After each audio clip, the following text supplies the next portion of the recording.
السلام علیکم ناظرین، میں شہباز اختر ساجد اور آپ دیکھ رہے ہیں اجالا ڈیجیٹل۔ جیسے کہ آپ کو معلوم ہے، رمضان المبارک کی آمد ہے، نیک اور بابرکت مہینہ۔ جب تک یہ پروگرام ریکارڈ ہو رہا ہوگا اس وقت ماہ رمضان شروع ہو چکا ہوگا۔ اس پروگرام میں ماہ رمضان کی اہمیت اور فضیلت کے اوپر بات کریں گے۔ ہمارے اسٹوڈیو میں موجود ہیں دیوبند مکتبہ فکر کے جید عالم مولانا عبدالقدوس گجر۔ ان سے بات کریں گے رمضان المبارک کے حوالے سے اور جانیں گے کہ رمضان المبارک کے فضیلت، اہمیت اور اس میں کیا وظائف ایسے ہوں کہ جس کے ساتھ اللہ کا قرب حاصل کیا جا سکتا ہے۔ تو جناب شروع کرتے ہیں آج کا پروگرام۔ اسٹوڈیو میں تعارف جناب عبدالقدوس گجر صاحب۔ جی جناب کیسے ہیں آپ؟ الحمدللہ، جی اللہ کا احسان، آپ خیریت سے ہیں ماشاءاللہ؟ جی بالکل ٹھیک۔ اچھا قدوس صاحب، مجھے یہ بتائیے گا، رمضان المبارک کی آمد ہے، جی بتائیے گا کہ رمضان المبارک کی اہمیت اور فضیلت اس کے اوپر تھوڑی سی روشنی ڈالیں۔ میں بات کا آغاز کرنے سے پہلے آپ کا شکریہ ادا کروں گا کہ آپ نے مجھے یہ موقع دیا کہ آپ کے چینل کے ذریعے میں جو ہے اپنے احباب تک، سامعین تک یہ دین کی بات جو ہے وہ پہنچا سکوں۔ اور میں اس کے ساتھ ساتھ یہ بھی آپ حضرات کا بہت اچھا قدم ہے کہ اس وقت سوشل میڈیا آپ دیکھ رہے ہیں کہ بہت سارے حوالوں سے کام کر رہے ہیں اور ہر کسی نے اپنے آپ کو ایک حد تک محدود کیا ہے۔ کوئی مذہبی ہے تو بس وہ مذہبی ہے، کوئی دنیا داری کے اعتبار سے ہے تو وہاں تک۔ یہ آپ کا بہت اچھا قدم ہے کہ آپ الحمدللہ ہر شعبے کو لے کے چل رہے ہیں اور اس کے ساتھ ساتھ آپ نے یہ بہت اچھا قدم اٹھایا۔ اللہ آپ اس کے چینل کو کامیاب فرمائے۔ تو آپ نے جو پہلا سوال کیا ہے بڑا ہی خوبصورت اور اہمیت کا حامل سوال ہے، اور میں اگر یوں کہوں کہ یہ سوال ایسا ہے کہ اگر یہ سوال اس کا جواب سمجھ آئے نا تو رمضان المبارک کی برکات اور پھر رمضان المبارک کو سمجھنا بڑا آسان ہو جاتا ہے۔ رمضان المبارک کی اہمیت کیا ہے؟ آپ قرآن پاک، حدیث پاک مطالعہ کر کے دیکھیں، اللہ رب العزت نے پہلی امتوں کو روزے تو عطا کیے لیکن رمضان المبارک جیسا مقدس مہینہ عطا نہیں کیا۔ یہ آپ اس کی تھوڑی سی گہرائی میں جائیں کہ رمضان المبارک اگر اس امت کو ملا ہے، نہ یہ آپ کا کمال ہے نہ میرا کمال ہے، یہ اصل کمال ہے آقا علیہ الصلوۃ والسلام کی نسبت کا، کہ پیارے پیغمبر صلی اللہ علیہ وسلم کی یہ نسبت ہے۔ جس طرح اللہ رب العزت نے باقی انبیاء کو کتابیں دیں جو کتاب اللہ تھیں لیکن وہ کلام اللہ نہیں تھیں، قرآن کریم کا یہ اعزاز ہے، وہ کتاب اللہ بھی ہے، کلام اللہ بھی ہے۔ اسی طرح حضور صلی اللہ علیہ وسلم کی نسبت سے اس امت کا یہ اعزاز ہے کہ اللہ نے اس امت کو روزے بھی عطا کیے ہیں اور رمضان کا مقدس مہینہ بھی عطا کیا ہے۔ تو یہ اس کی اہمیت ہے کہ پہلی امتوں کو رمضان المبارک جیسا مہینہ نہیں ملا۔ نمبر 2، اس کی فضیلت۔ اس کے فضائل تو بہت سارے لیکن آقا علیہ الصلوۃ والسلام کی حدیث پاک ہے، بہقی شریف حدیث پاک کی کتاب ہے۔ حضرت سلمان فارسی رضی اللہ تعالیٰ اس روایت کو نقل کرتے ہیں کہ آقا علیہ الصلوۃ والسلام نے رمضان المبارک کا چاند نظر آیا، حضرات صحابہ کرام کو جمع فرما کے آپ نے خطبہ دیا جو کمال کا خطبہ ہے۔ یہ بہقی شریف میں 2 روایتیں، ایک حضرت عبداللہ ابن مسعود رضی اللہ عنہما سے اور ایک حضرت سلمان فارسی رضی اللہ تعالیٰ عنہ سے۔ اگر ان 2 روایات کو بندہ پڑھے، سنے، سمجھے تو میرا خیال ہے یہی کافی ہے۔ تو اللہ کے نبی صلی اللہ علیہ وسلم نے کیا فرمایا؟ ایھا الناس، اے لوگو، قد اظلکم شہر عظیم شہر مبارک، فرمایا تم پر ایک عظیم مہینہ اور مبارک مہینہ جو ہے وہ سایہ کرنے والا۔ اب چونکہ یہ ہماری بات عوام تک جائے گی تو عوام کے لیے جتنی بات آسان ہو جائے اتنا ہی فائدہ زیادہ ہوگا۔ اللہ کے نبی نے فرمایا شہر عظیم۔ عظیم کسے کہتے ہیں؟ ہم اس کی زیادہ تفصیل میں نہیں جاتے، اسے قرآن کریم سے سمجھ لیتے ہیں۔ اللہ رب العزت کی ذات کا جب قرآن کریم میں ذکر آیا نا تو فرمایا وَهُوَ الْعَلِيُّ الْعَظِيمُ۔ اب عظیم کا لفظ آ گیا تو اللہ کی ذات سے بڑی کائنات میں کوئی ذات نہیں۔ اسی طرح وَلَقَدْ آتَيْنَاكَ سَبْعًا مِنَ الْمَثَانِي وَالْقُرْآنِ الْعَظِيمِ، قرآن سے عظیم کتاب کوئی نہیں۔ وَإِنَّكَ لَعَلَىٰ خُلُقٍ عَظِيمٍ، حضور کے اخلاق سے عظیم کوئی اخلاق نہیں ہے۔ إِنَّ الشِّرْكَ لَظُلْمٌ عَظِيمٌ، شرک سے بڑا گناہ کوئی نہیں ہے۔ فَقَدْ فَازَ فَوْزًا عَظِيمًا، اس امت کا ذکر آیا تو لفظ عظیم گویا جہاں جہاں لفظ عظیم آ رہا ہے وہ بتا رہا ہے کہ پھر اس کے مقابل دوسری کوئی چیز نہیں ہے. تو حضور نے فرمایا شہر عظیم، تمہیں ایک عظیم مہینہ جو ہے تم پر سایہ کرنے والا ہے. اور آگے فرمایا آقا علیہ الصلوۃ والسلام نے شہر مبارک، مبارک کا کیا معنی ہے؟ اللہ اکبر، یہ اتنی برکتوں والا مہینہ ہے، اتنی عظمتوں والا مہینہ ہے. آقا علیہ الصلوۃ والسلام نے ارشاد فرمایا اس میں ایک رات ایسی ہے جسے لیلۃ القدر کی رات کہتے ہیں، وہ 1000 مہینوں کی عبادت سے بہتر ہے. اب قرآن کہتا ہے انا انزلناہ فی لیلۃ القدر وما ادراک ما لیلۃ القدر لیلۃ القدر خیر من الف شہر. خیر کا لفظ ہے. اب یہ کتنی بہتر ہے یہ اللہ جانتے ہیں، اللہ جانتے. لیکن اگر ہم 1000 مہینے کا حساب لگائیں 83 سال 4 مہینے کی عبادت ہے. ایک چیز ہو گئی. یہ کتنا مبارک مہینہ ہے. میرے محبوب صلی اللہ علیہ وسلم نے ارشاد فرمایا یہ غم خواری کا مہینہ ہے. کیا مطلب؟ کہ مسلمان آپس میں ایک دوسرے کے قریب ہوں، ان کے غم بانٹیں. کوئی غریب ہے، کسی کے گھر کا چولہا نہیں جل رہا. اللہ اکبر، کیسا اللہ رب العزت نے جو ہے یہ ہمیں ماحول دیا. اور اس کے ساتھ میرے محبوب نے فرمایا کہ اس مہینے میں مومن کا رزق بڑھ جاتا ہے. آپ دیکھ لیں، آپ جس کو بھی دیکھیں گے الحمدللہ اس کے رزق میں آپ کو برکت. اور پھر میرے محبوب نے فرمایا یہ ایسا مبارک مہینہ ہے کہ اللہ پاک نے اس کے پہلا عشرہ یعنی پہلے 10 دن جو ہیں وہ رحمت کے، دوسرے مغفرت کے، تیسرے جہنم سے خلاصی کے.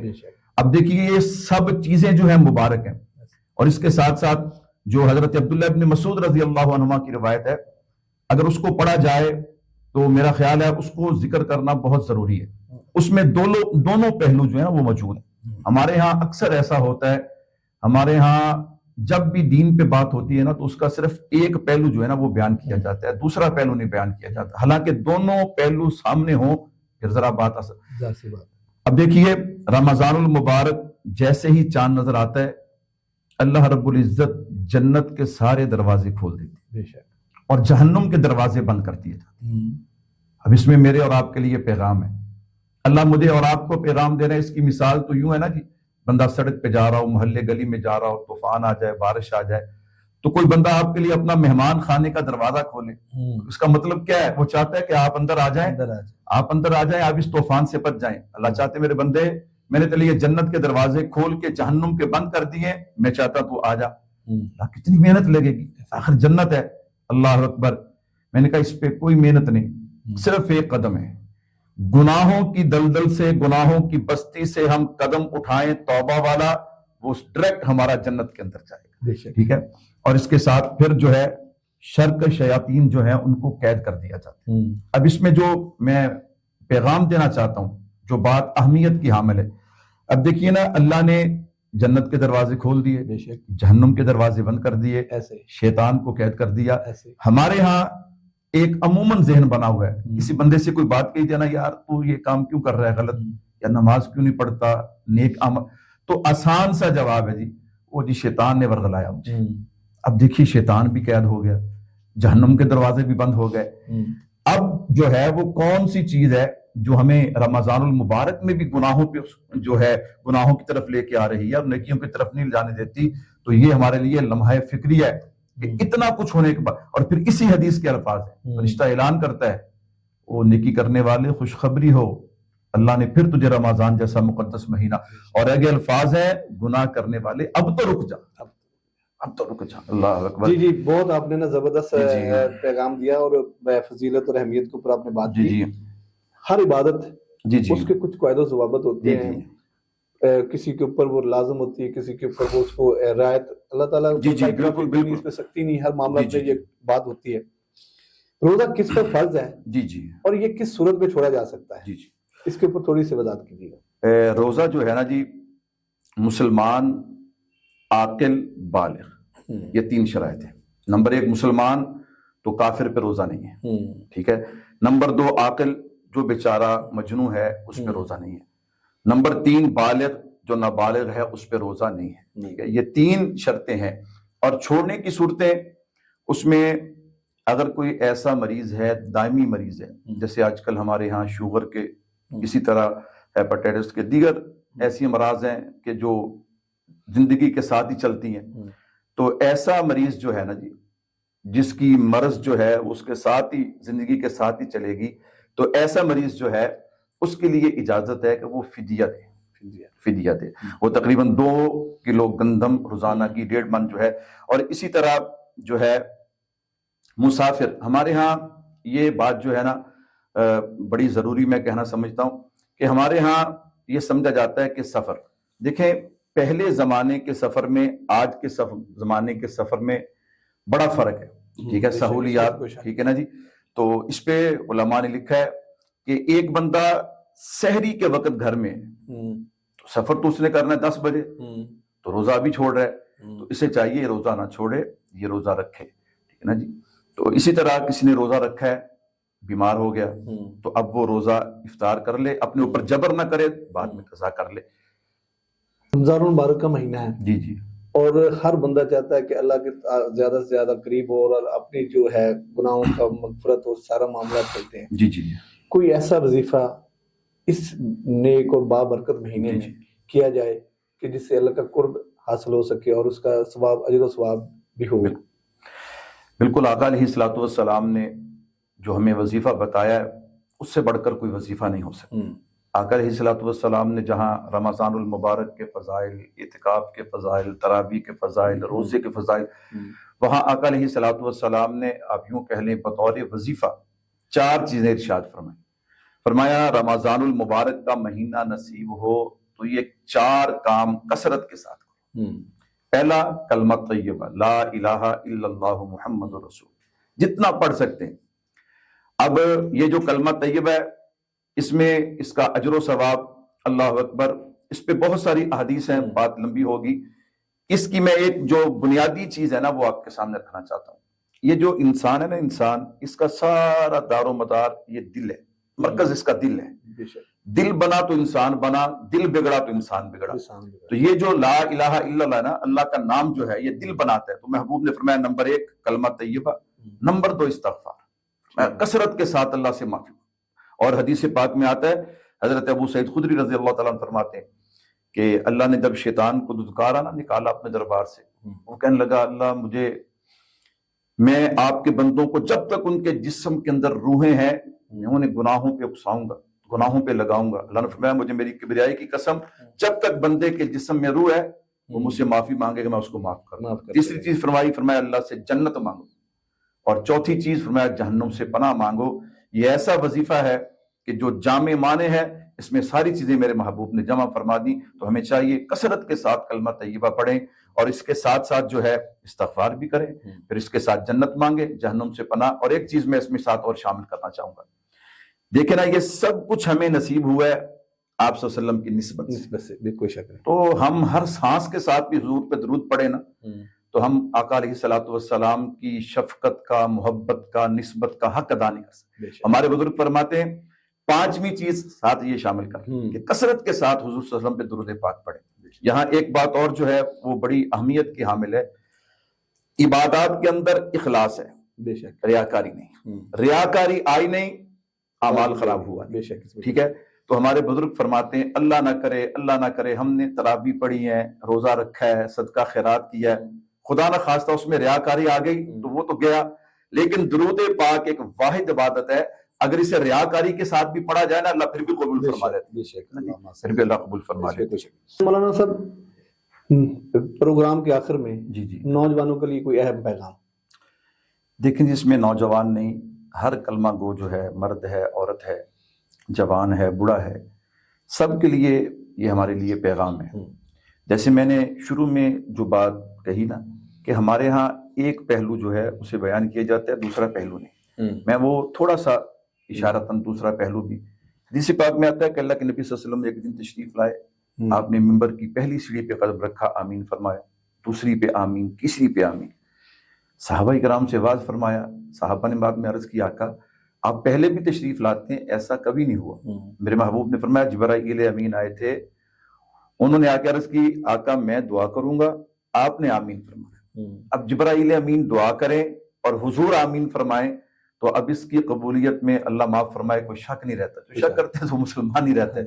تو فرمایا میں نے پہلی سیڑھی پہ قدم رکھا تو انہوں نے دعا کی اللہ کے نبی جس بندے کو اللہ رمضان المبارک جیسا مقدس مہینہ نصیب فرما دے وہ پھر بھی جنت حاصل نہ کر سکے وہ ہلاک ہو جائے. میرے محبوب نے اس پہ آمین کہا. اب آپ دیکھیے گا رمضان المبارک کے فضائل بھی اسے بھی ذہن میں رکھیے گا. لیکن یہ رمضان المبارک، اور میں ایک پیغام اور دوں گا، یہ ہمارے ہاں ایک بڑا عجیب ماحول ہے. اللہ کے نبی صلی اللہ علیہ وسلم سے صحابہ کرام نے عرض کیا اللہ کے نبی یہ جو آپ فرما رہے ہیں اجر و ثواب یہ 27 کی رات کو ملتا ہے؟ میرے محبوب نے فرمایا نہیں، مزدور کو اجرت اس وقت ملتی ہے جب وہ اپنا کام پورا کر لیتا ہے. اب آپ دیکھیں یہ کام کب پورا ہوگا؟ جب تک چاند شوال کا نظر نہیں آ رہا ہمارا کام جاری. شوال کا چاند نظر آیا اب اس کے بعد مزدوری. یہ لیلۃ الجائزہ چاند رات ہم جسے کہتے ہیں نا، یہ بڑی اہمیت کی عمل ہے، بہت اہمیت کی عمل ہے. ہم کیا کرتے ہیں، اللہ معاف فرمائے، وہ جو مہینہ بھر ہم نے نیکیاں کی ہوتی ہیں تو ہمارا ذہن یہ بنا ہوا ہے کہ بس چاند رات تو شاید جو ہے نا جی اب ہم پہ کوئی شریعت لاگو نہیں ہے، تو وہ ہم جو ہے اللہ معاف فرمائے ساری مزدوری ضائع کر بیٹھتے ہیں. وہ ہمارے بعض دفعہ یوں ہوتا ہے اعتکاف والے ساتھی. میں یہاں الحمدللہ میں آپ کے اس پروگرام کی وساطت سے اپنے اہل علاقوں کو کہنا چاہوں گا، الحمدللہ ہم نے یہاں پہ اجتماعی اعتکاف ہمارے ہاں ہوتا ہے. الحمدللہ ہمارے ہاں خانقاہ ہے، اللہ کا شکر ہے، بزرگوں کی نسبت ہے. 4 سلاسل ہیں طریقت کے، اور ان چاروں میں میرے شیخ حضرت مولانا محمد الیاس گھمن دامت برکاتہم العالیہ کو اجازت بھی ہے، خلافت بھی ہے، آگے حضرت کی شفقت ہم پہ بھی ہے. تو الحمدللہ اس لیے ہم خانقاہ کے اندر یہ اہتمام کرتے ہیں. تو وہاں ساتھیوں سے میں یہی گزارش کرتا ہوں کہ دیکھیں نا جی 10 دن آپ مسجد میں ٹھہرے، اللہ کے سامنے روئیں، اللہ سے مانگا، ہاں جی نبی کی محبت مانگی. اچھا اب کیا ہوتا ہے، اعتکاف والے اٹھے گھر گئے، وہ گھنٹے ڈیڑھ کے بعد دوست رشتہ دار ملنے آئے نا جی، وہ کہاں پہ ہے جی، وہ بازار ہے جی. کیوں جی؟